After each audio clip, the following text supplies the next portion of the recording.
What's going on, everyone, and welcome back to another episode of the Gamecite Chronicles, the console gaming podcast where we sit down each and every week to talk about our favorite hobby, video games. I'm your host, Bonfire, and this is episode number 660. And I hope you guys are all doing well out there, staying safe, and mostly playing some video games, because I gotta be honest, man, this past week has been just crazy for me. I'm actually recording super late compared to when I normally record the podcast. It's Saturday evening. This show will go up day after tomorrow. Tomorrow is Easter. And man, it's been so busy with personal stuff, like with my job and then doing stuff with the family. We had a couple, family stuff to do this week, and it's been so busy. I feel like I've had barely any time to play video games. And what little time I've had, I've just kind of been so kind of like mentally exhausted. I kind of just want to like veg out or something and like watch a TV show or sometimes I get lost, scrolling on your phone or whatever. I think everybody falls into that horrible trap, but it's just been kind of one of those weeks, man. So hopefully you guys have played more games than I have this week. But first of all, I want to wish you guys all a happy Easter. So hopefully you guys had an awesome Easter. Maybe spent some time with your friends, family. Maybe had a nice meal. I know like Easter brunch is pretty popular. I think that's what we'll be doing tomorrow with some family. Easter egg hunts, if you got kids, that's always a good time. And, if you're religious, he is risen. So it is a glorious time to in the Christian world, which is so exciting and so much to be thankful for. Very blessed, I must say. So happy Easter to all of you out there. Again, hopefully you had a good one. And the other thing that's been going on this week that I've been super excited is the Masters. I mean, if you know golf, this is it. This is the week. And it's been fun to watch. Like I watched the par 3 contest on Wednesday. I watched some of the open round. Got to watch Tiger a little bit on Thursday and a little bit of Friday. And then today, like this morning, I had something to do in the morning. Then I came back and I turned it on. And then shortly after that, it was like weather delay. So that the weather's kind of been hitting him hard. Like it was pouring down in Augusta, which is pretty crazy. But should resume tomorrow. We'll see how it goes. And it's so fun. It's crazy too. I was actually looking up some of like the fun statistics, like various fun facts about Augusta National, that golf club, and it's pretty incredible. Like it's such a historical and really fascinating place. It's like for example, one of the things is under each of the greens they have this like crazy ventilation system to like drain the greens like better than anyone else in the world. Or if it's very hot and humid, to actually apply moisture to it so it stays like perfect all the time, which is wild. And one of the things, another thing like this famous for this is their food prices are super cheap, and they've kept it that way. Like almost Costco cheap. Like you can get like $1.50 sandwich or like $2 for a beer or stuff like that. It's crazy. And it's very, very old school, very classic country club, like very stereotypical country club, I would say. But it's so cool, man. So that's been going on, and as you guys know, I'm a big golf fan, so I've been enjoying that. And yeah, just a busy week. And quite honestly, I don't feel as prepared for the show as I normally do. Maybe sometime we'll get into like my process and what I do to actually get into the show, but we'll see how this goes. I think we got a couple of fun topics. One big rumor that's been circulating that I really want to try to dive into. So either way, should be a good show. Maybe not the longest episode we've had, but nonetheless, should be a good one. And for all those of you new out there, and I know there's a few of you out there, thank you. Welcome to the show. Appreciate it. Remember, the best way you can support the show, if you are interested, which is always much appreciated, is to leave us nice reviews on the podcast platform you're listening to, like the video if you're watching the YouTube video version, and share it with your friends. Just get the message out there. And as always, I want to hear from you guys too. So leave me feedback in the comments. You can also hit me up on Twitter or Facebook at Gamecite Podcast is where you'll find me there.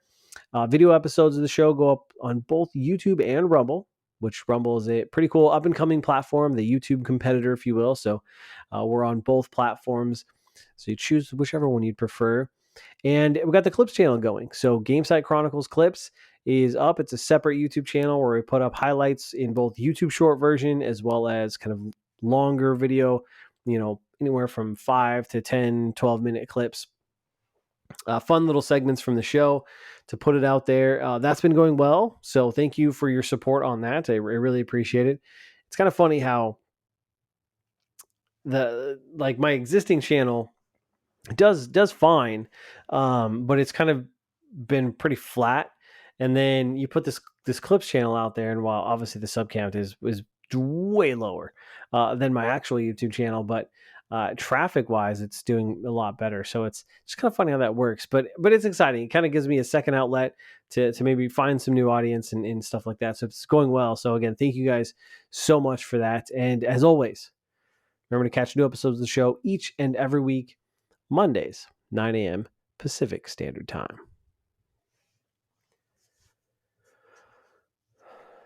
Now, for this week's drink of the show, got some more wine today, but a new wine came into Costco, and I was pretty excited to try it. So I think I've talked about like a mango Moscato in the past. I'm pretty sure I've had one of those while doing the show, but this one is a tropical fruit one.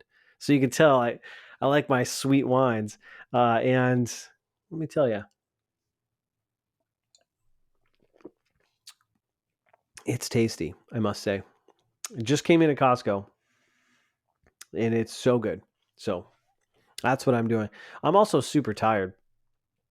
Gosh, so if I look it, that's probably why. Yeah, but this is my little nightcap. We're gonna get the show recorded.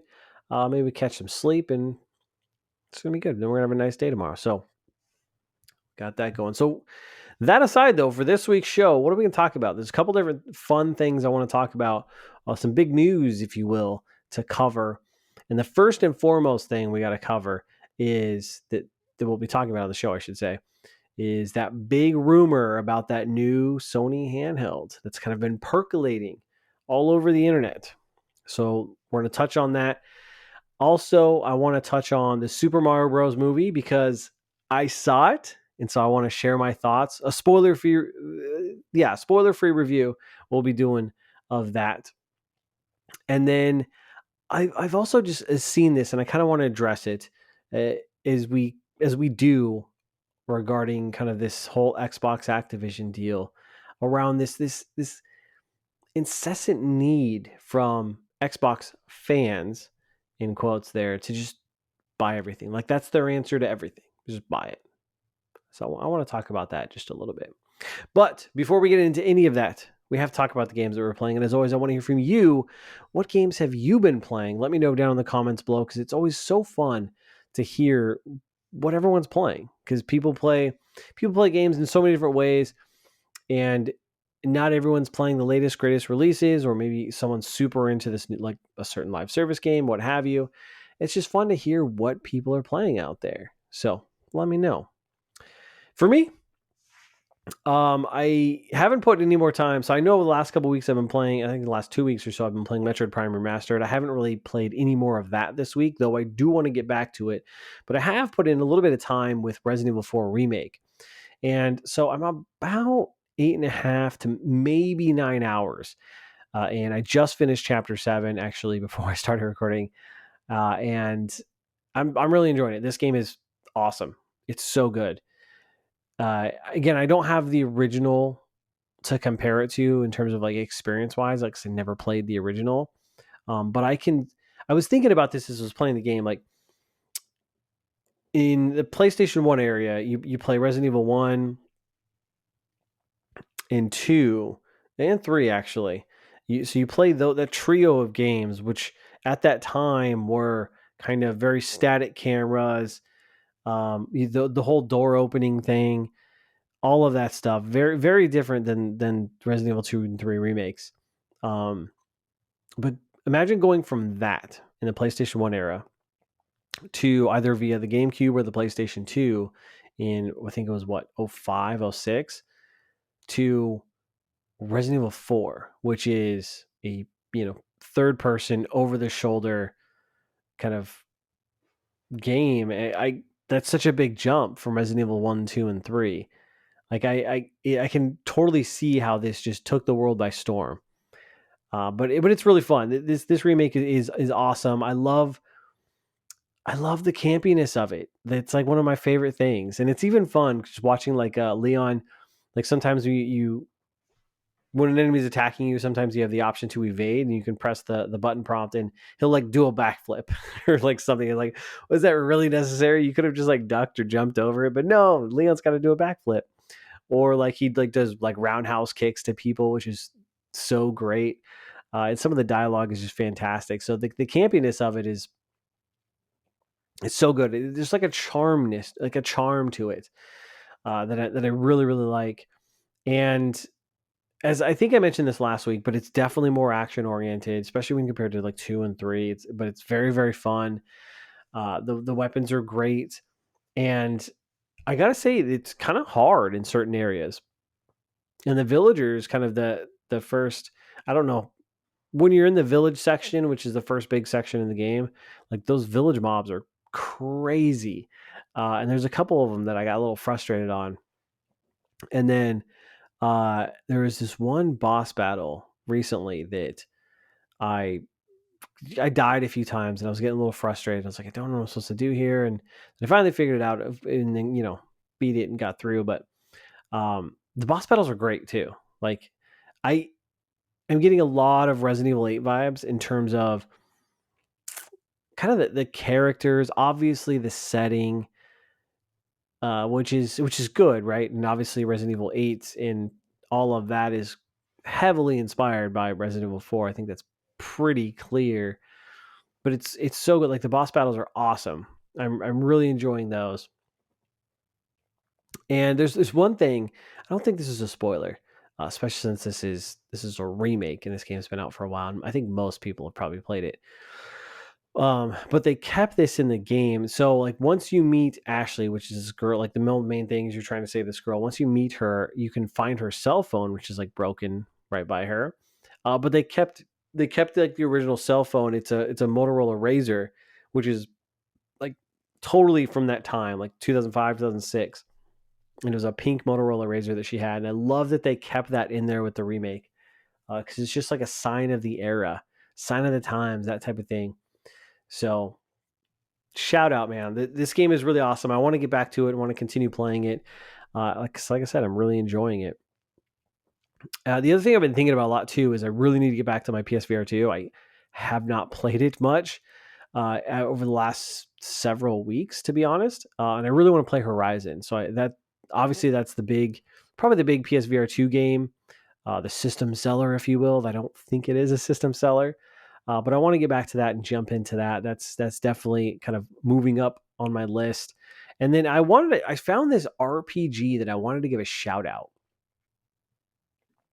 And it's funny because I saw it, sorry, I just noticed on my screen here, if the lighting's pretty bad, I do not have the right lighting set up today for this, so bear with me.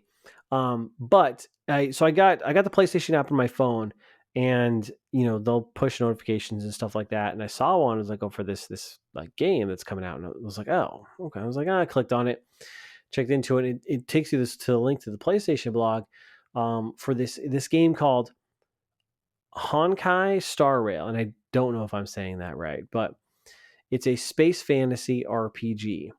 And so it's described, there's a couple of descriptions here I want to review here. So you play as a protagonist embarking on a trip aboard the Astral Express with distinctive passengers. As the Trailblazer, you are going to discover the realms of the universe and unearth secrets buried in legends. And of course, it's got very anime art style, like anime styled characters, mixed like fantasy anime style, which is, I don't know what it is about that art style and this, like it immediately catches my eye. It just appeals to me. I don't know why. It just brings me in, which is probably why I noticed this game. And I was like, this actually kind of looks interesting. And so the whole point of it seems like you go on this kind of open world adventure, lots of exploration in this sci-fi story with on this like space train, which is kind of weird. And they talk about these various worlds to explore with vast, abundant, and distinctive cultures, landscapes, and scenery, full of rewards and secrets are waiting to be explored. And then obviously tons of companion characters. It's turn-based combat, which I saw, which is pretty cool, very classic in that regard.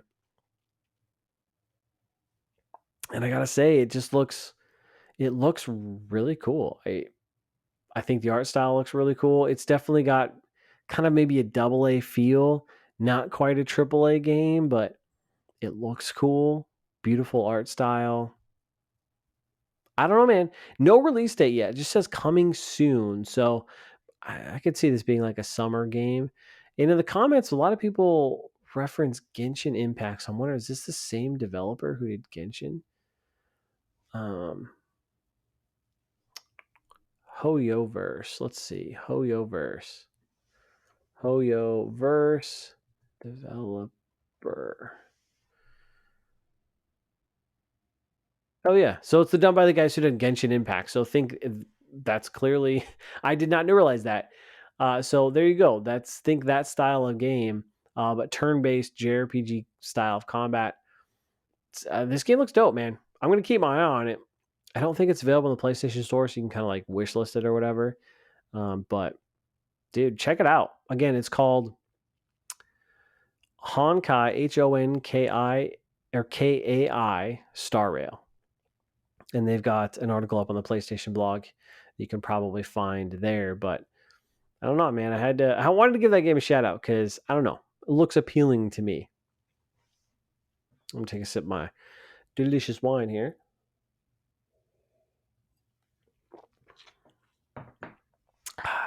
Okay. Let's talk Mario movie. So I took the fam to see the Super Mario movie, and we saw it Thursday night. So like the first full day it was in theaters. Because I made sure we got tickets early because I was like, this thing's probably going to sell out over the weekends. Like, and I want to see it as soon as possible. So I don't, just in case spoilers and stuff like that. So we got to go. So we got our tickets early, which is why we went on that day. And first of all, it was so fun taking my son to see the movie. Again, I've talked about this. Like, I grew up with on the NES and Super Nintendo and Mario, and Nintendo and Mario just probably will and always have a special place in my heart. Like, I love and adore it. And clearly, obviously, as if video listeners, watchers, if you're watching the video episode of the podcast, you'll always see my massive amiibo collection behind me because I love them. I love Nintendo, and I will always have a place for them because they had such an integral part in my childhood. And so being able to like take my son and share this passion of mine with video games and Nintendo and Mario with him was so cool. And it's funny because I think it was my mother-in-law got him the Super Mario Bros. Van toy. So it's like this van that kind of unfolds, and then it's like various, like it's a little play set. It's got a little Mario figure and stuff, and he's been playing with that a lot. And so like we let him take it to the movie, and it was just such a fun experience as like dad sharing this passion, watching this awesome movie with my son. So that was truly incredible. And for those of you that have kids, you probably know what I'm talking about. If you don't, just wait, because it is a very special moment. It's super rewarding. But the movie, I think, is awesome. I really enjoyed this movie. I think it's a ton of fun, and it's such a love letter to all Nintendo fans. There's a ton of Easter eggs in this movie for fans of the Mario games, and I could see if someone didn't know anything about Mario going into this movie, they might still have fun with it. If you like, Illumination or kind of these animated style kids movies, which I think most of them are pretty fun and enjoyable. And this one is no exception to that. But if you are a Mario fan, or even if you know just a little bit about Mario, or maybe have played some of the games, there's a lot here for you. I mean, tons. Just even just little tidbits in the backgrounds. There's certain like references to games. There's lots of different characters that you'll see, and it's so cool just to see some of this stuff and the way they kind of play into all of it. Very well done, I have to say. I remember I've criticized Chris Pratt in his voice from what we saw some of the trailers, and I was kind of skeptical going into it. But I have to say, his voice work exceeded my expectations. I got to be honest. I thought it worked. There were a couple times where it was like, okay, yeah, it's Chris Pratt. You can kind of hear that, but I didn't really think about that through like the majority of the movie. And they're actually in the beginning, like there's this little bit that they do in it's pretty spot on from like what you'd expect Mario to sound like. And so I thought he did a pretty good job. I gotta say, I gotta give him credit. I gotta give him credit. I thought it worked, and again, exceeded my expectations. The other thing I was kind of going into, and I went into regarding Seth Rogen's Donkey Kong, I went in with like the lowest of lowest expectations because I think it was one of the more recent trailers, like the one they showed before that the movie launched. You kind of heard Donkey Kong start to talk, and I was like, oh, like I don't. It's literally just Seth Rogen, and I was like, I don't like this. So I went in with no expectation, I just expecting it to be bad around the Donkey Kong sections, and I'll put this out there too. Like I'm not the like I like old school Seth Rogen. I don't like this new Seth Rogen who's been doing stuff the last, I don't know, 5 years or so. He's just, yeah, not my cup of tea, and I'll leave it at that. But I will say I do think his Donkey Kong worked, even though it is just Seth Rogen, and there's quite a few times where like you can clearly just tell it's Seth Rogen. For the character that they had kind of portrayed and created using Donkey Kong, I think it worked. So again, I went in with the lowest expectations of it, and that exceeded that. So I was surprised with that. I'll be honest with you. One voice I didn't like, and I don't think this is a spoiler at all, but I'm going to throw a spoiler warning here. So just in case, I don't think this is a spoiler, but just in case, spoiler warning for the movie on a potential character. But again, I'm pretty sure this was shown in the trailers. Is Cranky Kong.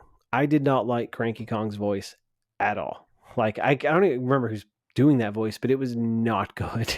Like it was not what I would expect of Cranky Kong. So that was kind of a bummer. But I think one of the best things about this movie that I kept like thinking to myself over and over again as it's going on is the music. The music they did for this movie was so awesome. Like they did such a fantastic job with it because they incorporate pieces and different melodies from the video games, like iconic songs from the video games into the score of the movie, and kind of elaborate onto it and make it more theatrical and the kind of bigger scale like you'd expect from a movie score. But they brought that, kind of some of the Mario tone or like the Donkey Kong song and just stuff like that into the movie that I thought was so awesome. Like they did a really good job. Like whoever that composer is and put together that score, dude, bravo, man. That's some really freaking good work because it is a banger. That's for sure. Now, two things I didn't like though. And these are minor gripes, but and again, this is, I'm not going to spoil the entirety of this, but let's just say this: they really lean into Jack Black's musical ability for a couple bits in the movie. That like they're funny, and it's funny for like the first time, but they kind of overplay it because they really leaned into it. So I thought that was a little much. And this again, it didn't destroy the movie or anything by any means, but it's just a little much. And then the other thing is they made Cranky Kongs Donkey Kong's dad, which is not. He's the grandpa of the group. If you've played the game, so that just didn't really feel right or sit well with me. But it's a minor gripe nonetheless. But yeah, man, like overall, this movie rocked. I think it's so good. I think it's very well done, and it's so cool to see Nintendo put out this banger of a product. It's very much an Illumination movie too. So if you've like seen, Minions or Despicable Me, those types of movies, it's very much kind of that type of style of humor and stuff like that. But again, I thought it was great. It's funny, very entertaining, very enjoyable. Lots of fan service for Nintendo fans, and I think one of the things that you can tell, even though it's Illumination and you can kind of see those elements in there, you could tell Nintendo had a part in it and really put their stamp of approval in it, because it seems to be made with so much love and care for the characters and the IP that it's you can just see that, and that's good. That's a really good thing. And quite honestly, like it, just watching this and again, thinking about it just reminds me of how much I love Nintendo and how much it's meant to me growing up. Like I don't know, it just kind of hits you in the feels a little bit. You kind of get nostalgic, and that's one of the things that I'm sure people they're banking on it, and it works. And it kind of also made me want to go play some Mario games on my Switch, if I'm being honest, which is one of the benefits of these, cross media successes is game sales, right? We saw that with The Last of Us. So yeah, this movie rocks. I would definitely encourage you all to go see it because I think it's worth your time, and it's such a joy to watch, and it's one that I would even consider potentially buying. That's how good it is, and I think my son would love watching it again too. So we shall see whenever that comes to Blu-ray or whenever it comes up on video. What do you even say these days? It's like streaming service. Like I don't know. So the other thing, one of the things I was thinking about too, with like this movie I think is poised to be like the biggest like animated movie opening weekend ever. If projections hold up, it's kind of what I was seeing. And I was kind of thinking, I was like, okay, Nintendo's got this banger under their belt, right? They walk away with this hit. What do they do next? I mean, presumably maybe another Mario movie, right? Okay, let's say we get a Mario sequel. But could they do something like this with any other IPs? And the one that come to mind for me is Zelda, The Legend of Zelda. And I personally, for me, like what I would want is like an anime Zelda, not a movie, but like a TV series, like Castlevania. Not as obviously M-rated or if you will, but maybe like PG-13, lean into the darkness a little bit, and do an anime style Legend of Zelda. I think would be really, really cool.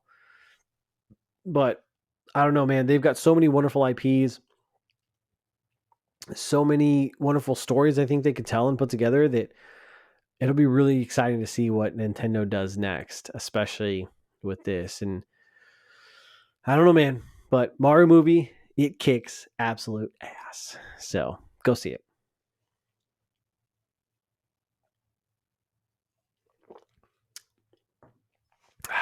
It's tasty. So now let's talk about Xbox and this idea around more Xbox acquisitions. So, as we all know, the Xbox Activision deal is kind of slowly inching towards completion. And again, as I think I said this last week, I'm pretty sure, I'm pretty confident the deal's going to go through. Unfortunately, as I would say, but I've already started to see a lot of folks start to talk about what Xbox should buy next. So, in such as this IGN article that I think was posted on what is it? What I got notes here, March 16th. So, what are we, a month out? That's a month ago. And the article was titled, "Should the Hitman devs be the next Xbox acquisition target?" And I'm like, really? Like, first of all, the Activision Blizzard deal, especially at that time, wasn't even close to being done. And we're already talking about what Xbox should acquire next? What? Are you insane? I don't get it. Like, I've even seen some Xbox fans, and I put fans in quotes, because sometimes I know there's so many people out there that do this shit for clout. And I think what might be an interesting topic for another day is, I think some of these people don't actually play games. Like, they just play games for like 5 minutes, because they're so focused on Twitter. Like, they don't even actually play these Xbox games that we're talking, or PlayStation. I'm sure there's PlayStation ones out there too. But I've seen this push, given the kind of the upcoming release of Final Fantasy Pixel Remaster, which is coming out soon for Nintendo and PlayStation. And so this kind of idea around more acquisitions is kind of percolating out there. And that Pixel Remaster, I think, comes out. It'll be the end, about a week, about April 19th, I think, is when it comes out. So I got to actually, someone tweeted this. So I got a tweet here that I want to read you that I think makes the point. So this person said,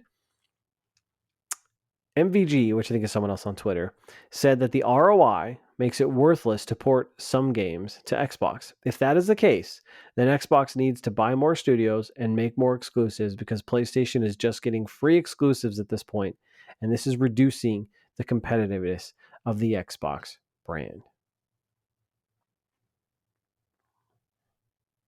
Yeah. So, a couple of things. Is that the solution to everything now? Is it we just need to buy everything? So, like, if something doesn't come to your platform or your preferred, plastic of choice, you should just buy it out of spite. Like, just out of spite. Like, really, that's where we're at right now. Is we're just you're advocating for these big ass companies to further consolidate the industry out of spite, because you're not getting a game or games from a particular publisher. Like, really? I can't comprehend that. And so, actually, someone else in the replies tweeted this, and I think it puts it nicely. So, your response after complaining about a platform holder making exclusivity deals to keep it off a competitor is to buy the publisher and studios and do the same thing.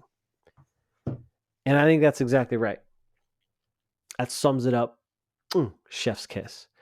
That's what you're advocating for.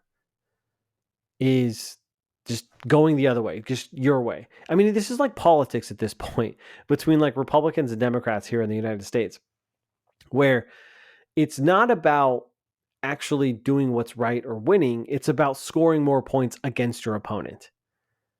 And like, you could put Republicans could put a bill up for a vote, and it could be a great, like, something that would do some, like, lower taxes, right? Could lower our tax rate, which would be great for everyone across the board, no matter what your political affiliation is. And Democrats would vote against it just out of spite. And vice versa. The Republicans would vote against something the Democrats put forth just out of spite a lot of times. And it's like, this is stupid. And so they mentioned it in their tweet too, but like, did it ever occur to you that these devs and publishers are looking at the game sales on Xbox and weighing the costs, the ROI, as you pointed out, and saying it's just not worth it? And your solution to that is to buy it because you're mad about that? How about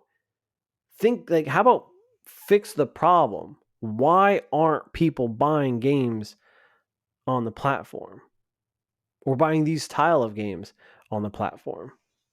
I mean, we're talking about JRPGs, right?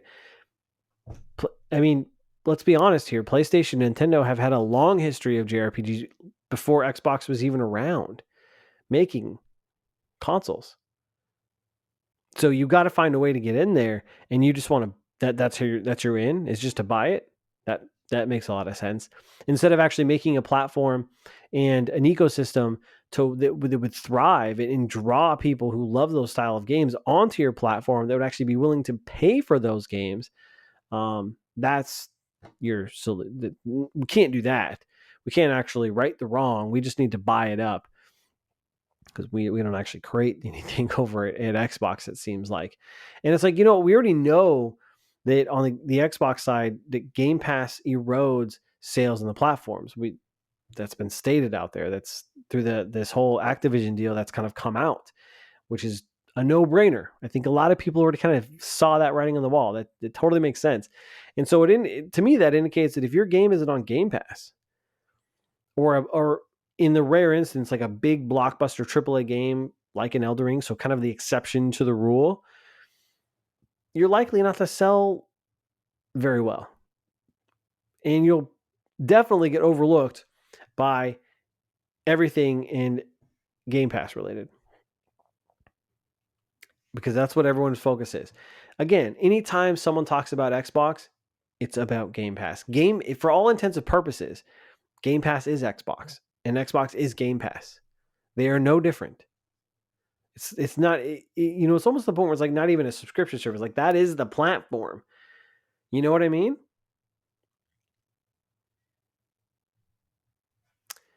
And so I just don't understand why we are pushing towards this consolidation. Why is that the only answer to this problem? Like, what's the benefit here? And quite frankly, I don't think there is one. And I don't think people are thinking about this. Because if you only have like 2 to 3 companies within the entire games industry, how is that good for competition? And I think a lot of times when we talk about these mergers and acquisitions, you're only looking at it from the console maker space and how they can compete. But the industry is bigger than just Xbox and PlayStation and Nintendo. There's lots of other companies out there, though, that's slowly going down, that are out there to compete. Because yes, Xbox, PlayStation, Nintendo are the console makers, platform holders, but they're also publishers. And so as publishers, they compete against the likes of EA, Take-Two, Ubisoft, etc. And if they start eating all these companies up, maybe they'll still exist as verticals, but they all still report to the same leader, and they don't have to compete against one another anymore. You have less competition, less people competing in the space. How is that good? And also, it raises I think it raises the barrier of entry for other developers and publishers to get in the industry. Because now you're going to have all these mega ultra corporations that have all of the studios and all of the IPs, and then you get, maybe some indie dev or some smaller publisher that's trying to make its way into the industry, and guess what? They're going to get their shit kicked out of them because they can't compete, because they don't have the financial resources anymore, because everything's been eaten up by these big ass companies.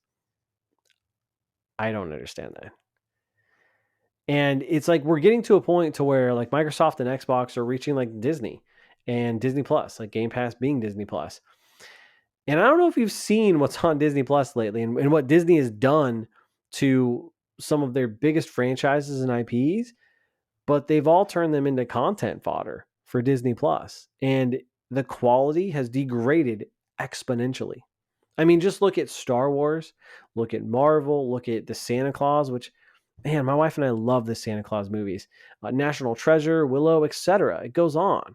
Every IP that they own, every franchise that they own is being used for content fodder for Disney Plus to drive subscriptions there and to bring new content to that platform and leverage all these old IPs, because you're so big, you get to a point you can't create anything new. What's the point of creating something new when you own all of this stuff? You spend all this money on all this stuff.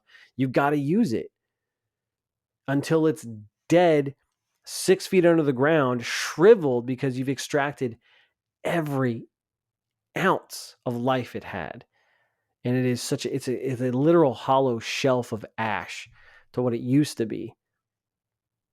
Is that what we want for IPs and within the gaming industry? And specifically look at Xbox and Microsoft. I mean, and some of the targets they're going after, or the targets that people want them to go after. I mean, do you want that to happen to Call of Duty, Fallout, Gears of War, Forza, Diablo, Resident Evil, etc.? Like, that's what you want? Do you want that degradation of quality in part due to lack of competition?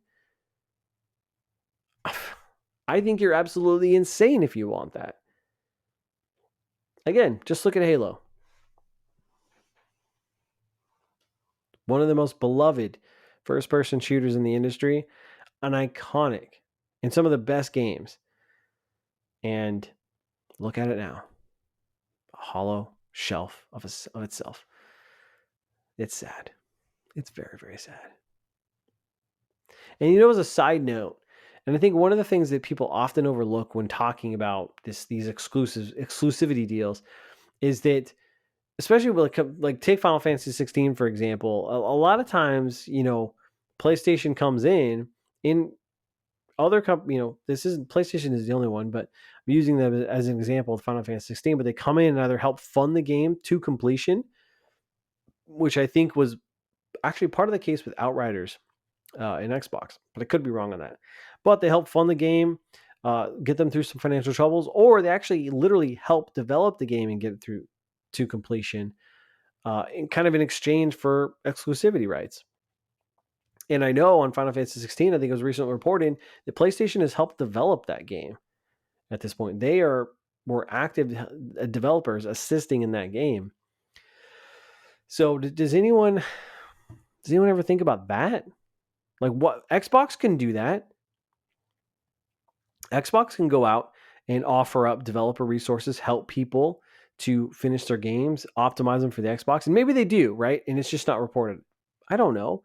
But they could do that just as well in exchange for exclusivity. The other thing that I think is kind of funny, and I got to bring this up, about the Pixel remaster specifically is a lot of people are complaining about the Pixel remasters, and it's been stated that it's on every single platform, including even Amazon Fire tablets, which is kind of funny, except Xbox. And I find this absolutely hilarious because it wasn't just like 5 minutes ago or even 5 seconds ago that you were praising xCloud and the ability to play all of your Game Pass games on your phone alongside all of your iOS and Android games that you could play, in response to what we're going to talk about here shortly, the PlayStation Handheld rumors. I mean, you were just talking about that and how great it was. Look, I've got my cell phone that I've had forever, and I've been able to play my xCloud Game Pass games. Well, since you love your cell phone so much, you can go play Final Fantasy Pixel Remastered there.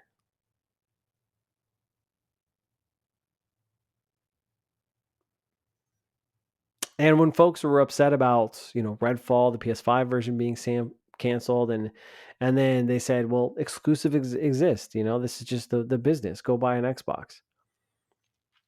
Does that not apply here too? Go buy any other device or just go play it on your phone. Do you see how stupid this shit is? Like, really?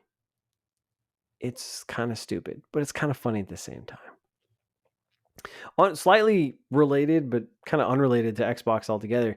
The physical versions of the Pixel Remaster, I really wanted to get the physical version of the Pixel Remaster, but they were only selling it through the Square Enix store, and it sold out like instantly, like so fast. It was so hard to get copies, but I really would love to pick up a copy just because I think I've only played the very first Final Fantasy, and it was a port of that game on the PSP, which I still have. I'm sure that's probably worth some money.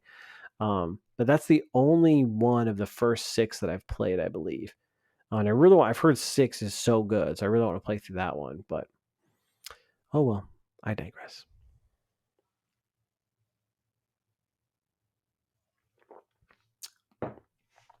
Okay. So let's talk about that PlayStation handheld. So this was originally reported by Insider Gaming, and they said that there's new hardware in the works at Sony. And Mr. Reliable himself, Tom Henderson from Insider Gaming, he said, quote, "There's another piece of hardware." Well, let me read that quote again because I can't read. I must be getting very tired. He says, quote, "There's also another piece of Sony hardware that will be released before the PS5 Pro that I'm likely to talk about very soon. There's more coming from Sony than what has been reported on," end quote. And then shortly after that, Jeff Grubb from Giant Bomb, he said the device would be a cloud streaming handheld. And he stated the device is codenamed Q Lite, so the letter Q Lite, which is an interesting name. and is designed around the PS5's remote play feature rather than cloud streaming. So he's a couple feats or stats regarding this device reportedly. Again, this is all just rumor, so you got to take it with a grain of salt here. Nothing's been confirmed. Says it supports 1080p resolution up to 60 FPS. It's got the adaptive triggers and haptic feedback. 8-inch LCD screen, which is bigger than both the Switch and the Steam Deck. I didn't realize that. And kind of the usual handheld stuff like your buttons, audio jack, speakers, etc. All that stuff. And then, some folks were originally thinking like this is the Vita 2. Like this is happening. It's the Vita 2. But once they heard about the cloud thing, that kind of expectations got tempered down real fast because it's focused on remote play, not cloud gaming, as it's being reported. So the interesting thing too about this is Push Square did a poll on this, and I think they got like over 2,000 responses. So it's a decent chunk of people. They had 2 polls that I thought will provide some interesting data regarding remote play. So first they asked, would you be interested in PS5 remote play handheld from Sony? And they had 2,300 votes. So 14% said, yes, it sounds great to me. 15% said, yeah, I'd like to at least check it out. 21%, maybe I need more info. 28%, nah, I don't really see a point. And 22% said I couldn't care less. And so 50% are in the no. And then the other, if my math is right. And then the other 50 is yes or maybe. So that's pretty interesting. Kind of lukewarm, I guess.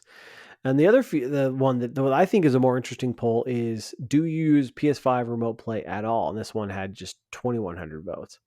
So 5% said, yes, I use remote play all the time. 18% said, yes, I use it now and then. 38% says, no, not really. I've tried it once or twice. And then 39%, no, I've never used remote play. That's interesting there. So about 40% people have never used remote play with the PS5. And then another close to 40% for rounding. So I think it ends up being, what did that be? 77%? Say this, they don't use remote play. They've tried it, but don't use it regularly. And only the other percentage says yes. That's wild to me. What is that? 23%. Wild. So I think this is a small sample size. So, and it's anecdotal, but I think it's very, very interesting when it comes to, the remote play and this rumored device. So what do I think about this? I think it's mostly disappointing because look, first of all, I'll say this. Remote play is pretty cool. And while I've done remote play on my PS5, just I would fit into that. Like I've tried it. It's not something I regularly use. But my PS4, I've used it quite a bit with my Vita. And it doesn't work for all games. And I think that's important here.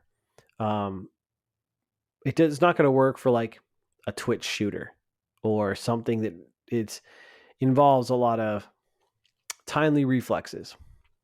But it does work well with, slower games or games that don't involve like fast reflexes or like the best games I can think of to play on there is like JRPGs. And for me personally, one of the games I spent playing remote play probably the most out of any other game was Persona 5. Because I could just, that game is very chill. You can like just go do a day or two, or you can go do some dungeons, and the combat is easy, and it worked well playing remote play with my PS4 and playing the remote play via the Vita. It was awesome. I think it worked very, very well. And it was a really good experience too.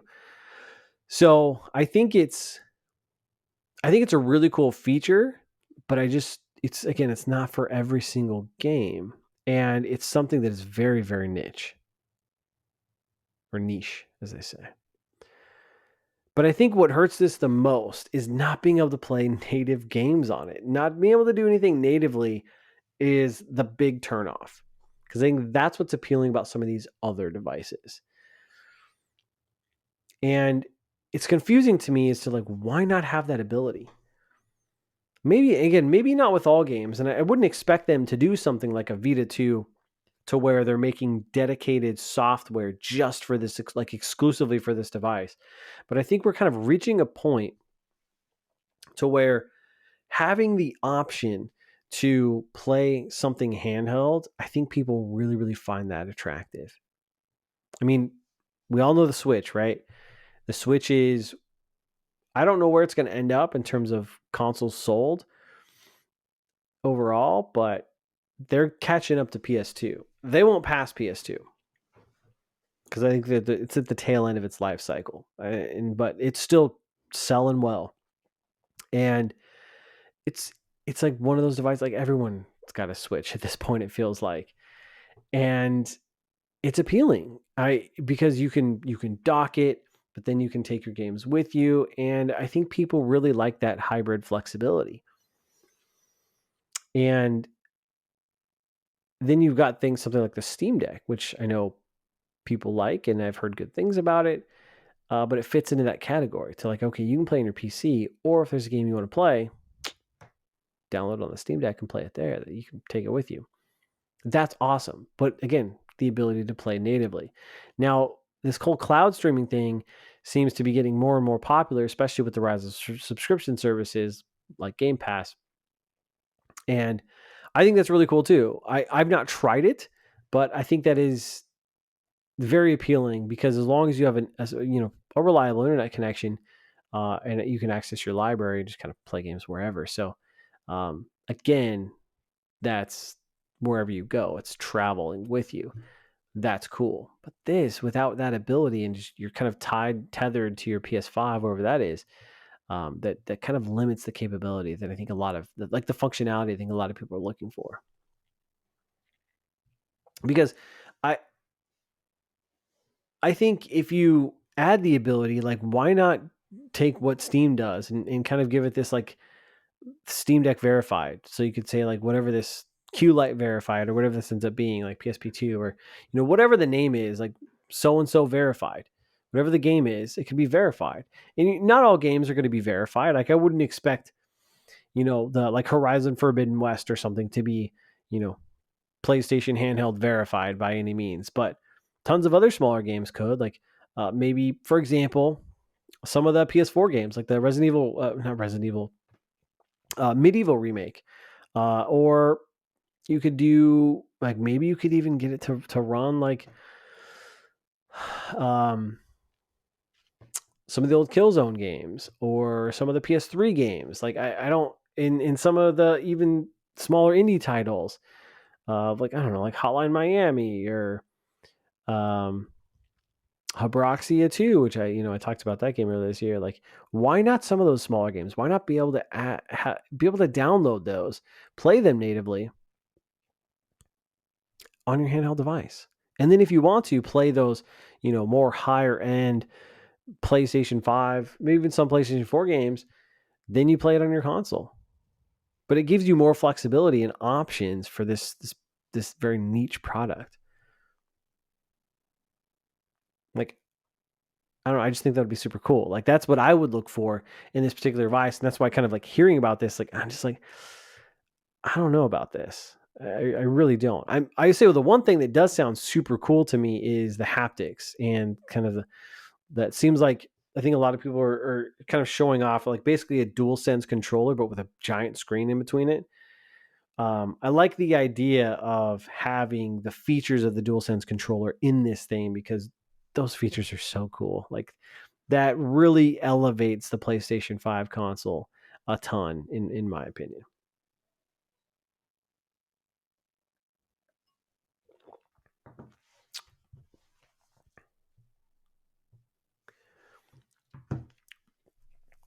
Sorry about that. I just had to check something. Um, But one thing I don't understand is like why Sony or Xbox, to be honest, doesn't contest the handheld market. They don't put anything out there to go up against the Switch. I don't understand. Like Switch is left uncontested in the handheld market. And, I guess on the Xbox side, they want to focus on mobile. I think that's pretty obvious. And they have their xCloud thing going pretty well. So, I guess you can kind of understand from their perspective and give them a pass. But like for Sony, like, I don't get it. Like, why? Why? Like, were they that burned by the Vita? Like, was it that bad of an experience? So we're like, we're not going to do this ever again. I don't know, man. It just seemed like the Vita was definitely ahead of its time. And a lot of people kind of look back at that and say that they love the Vita. And I was late to the party. I'll admit to that. I didn't get my Vita till late in its life cycle. But kind of reflecting on that and having played some games on it, it's freaking awesome. And one of my favorite features with the Vita and the PS4 was the remote play, to be able to use that. Again, I didn't use it a ton, but I think it was really, really cool, and it was a cool option to have, and I did leverage it. But I think, there are probably a multitude of reasons why the Vita didn't succeed. One of them being the price of the memory cards, having proprietary memory cards and having all those being outrageously priced didn't help. And then kind of abandoning first party support didn't help that thing either. So, there's that. But are they that burned by the Vita to where they're like, nah, I'm not going to read this again? I don't know, man. I really don't. One of the things that confuses me, though, is this focus on cloud gaming.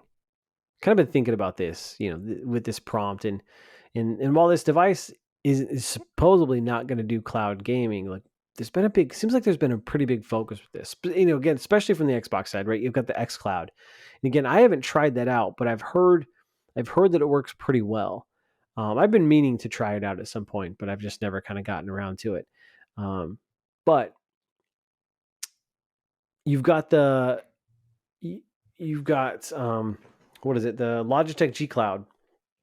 You've got that, which seems to be pretty popular, especially on the Xbox side, and for a lot of Xbox fans, or at least I know there's a lot of content creators and influencers that are being paid to shill this thing. So maybe that's inflating its perceived popularity. But you can play Game Pass on that, and it seems like that's kind of been doing the rounds here in the last 6 months or so. Which it does look like a cool device. It looks pretty slick. And again, the idea of having your Game Pass library on there is cool, but that it doesn't really appeal to me.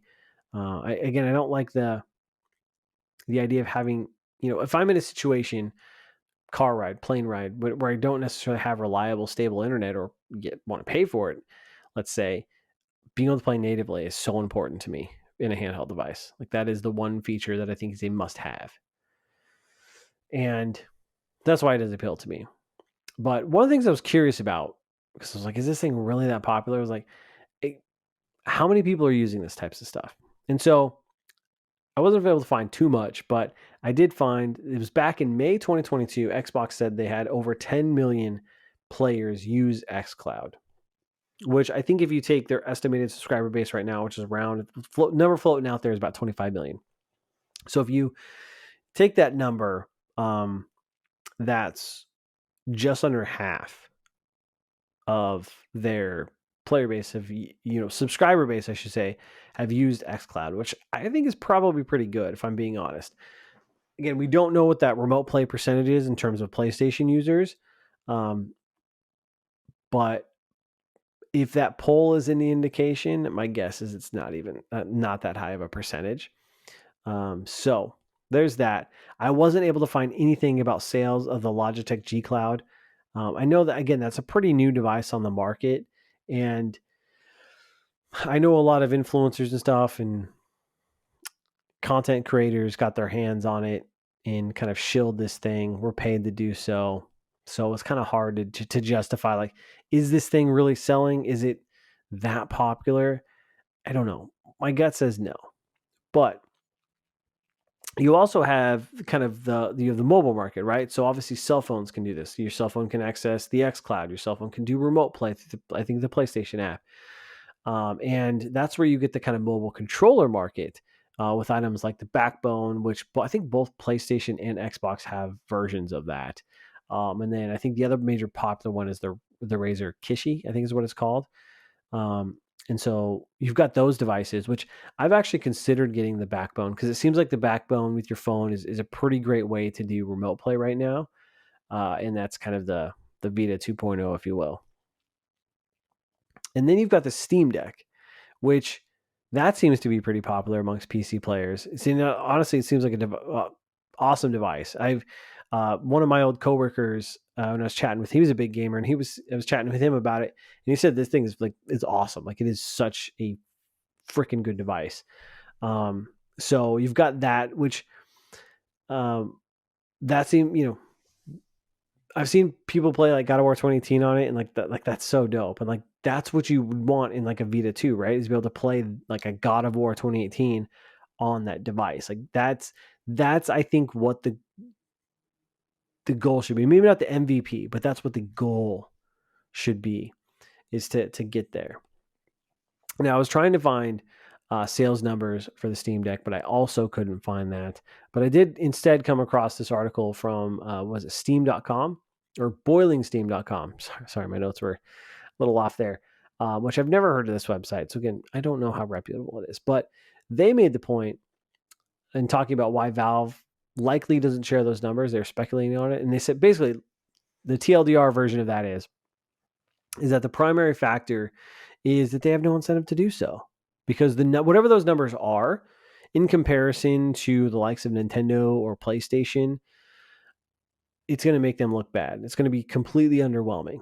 And so what's the point? Optically, it doesn't matter. Like it's not going to make them look good from an optics perspective. So what's the point? Why sell? Why put that out there? And so I was like, okay, I mean, fair enough, right? So I wasn't able to find anything there. And so it's like without these user numbers, specifically for some of the cloud gaming devices, Steam Deck, like how many people are actually using these types of things, it's kind of hard to understand how popular or unpopular this service is. But with that, though, I was kind of thinking, you have to imagine if this device is real and it is focused just on remote play. I mean, you'd have to imagine that PlayStation has some data to back this up. Like maybe the remote play user percentage is higher than we think, and they feel that they can extract a good value from that percentage of folks that makes this thing worth it. Maybe that's what it is. I don't know. But then it's like, who is this for? And that's why I have no answer to that. Because it's no doubt that cloud gaming and streaming games on a handheld device is very niche, and there are people that really enjoy that. And there's also no doubt that the handheld market is booming and that folks like to play games on a handheld device. It's very attractive, especially people traveling and all that stuff. And so I think at the very least, my biggest hope with this news is that these reports are slightly off and that you will have some ability to play native games on this device. Because I think without that, I struggle to find success in this device based on what we know about it. But if we do get some form of native games on it, being able to play it, that I think makes it worth it. And again, I'm not saying this should be like a total new handheld and a total separate dedicated platform, but rather something that is a part of the PlayStation 5 ecosystem that can be used to enhance your remote play experience, but also offer you the ability to play some of your PlayStation games on the go. I think that would be the ideal situation. So I don't know. Only time will tell. Again, I've seen a lot of rumors about that June PlayStation showcase right before the Summer Game Fest. I think they're starting to ramp up again, so I'm very, very excited about that. I think it's going to be huge because PlayStation hasn't said much in a long time, and part of that I think is due to the back and forth with the Xbox Activision deal. But it's time. It's time. With that, I mean, we really don't know much about what's coming out outside of Spider-Man, Last of Us factions, Wolverine, but Wolverine ain't coming out this year. So I think there's a lot to be excited about, and we'll see. And it seems the interesting thing too is it seems like Sony's kind of really getting in like the accessory market, like with the headsets, VR, obviously, and then some of the stuff that they're doing with their in-zone gaming and all that stuff. So interesting times. But that's all I got for this episode of the show. Went on a little bit longer than I anticipated, but nonetheless, I hope you guys enjoyed the topics and the conversation around it. I want to hear from you guys, so let me know what you think about all this, either down in the comments or you can hit me up at Twitter at Gamecite Podcast. I appreciate all your love, kindness, and support. Again, I hope you guys have a wonderful week. Again, I think I've talked about, I've been trying to get a Halo Twitch streamer on here to talk Halo, get him on the show. And I know he went on vacation and then my work schedule has been really busy. We just have not found a good time to sync up. But hopefully we can do that. I'll be reaching out to him again shortly and get that episode out there. So that episode is coming imminently. And I'm always on the lookout for additional guests and stuff like that. So kind of got a few people in mind. Maybe I want to, reach out to, but I think we have some good stuff coming your way and I'm excited about it. So again, thank you. I will talk to you next week. And until next time, I'm Bonfire and I will see you online.